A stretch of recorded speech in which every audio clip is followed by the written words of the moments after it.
Good morning, everyone. It is a Saturday morning. Had a good night's rest at a rest stop.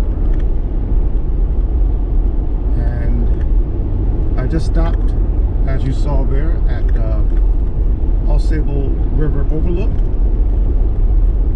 Took the drone up. No people. I'm now heading further north, and I'm going to a place called Rogers City. Small town, I believe. In Rogers City, there's a lighthouse. And I have this infinity for lighthouses. In my hometown, where I was born and raised, Racine, Wisconsin, there's a beautiful lighthouse there. Now, I've seen lots of lighthouses. I've seen lighthouses in Maine, in Nova Scotia, here in Michigan. But I'm gonna tell you something. The lighthouse that we have there in Mile Point, Wisconsin, tops them all.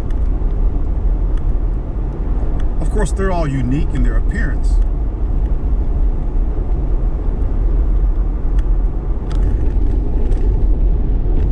And there might be a little bias in there, but only a little.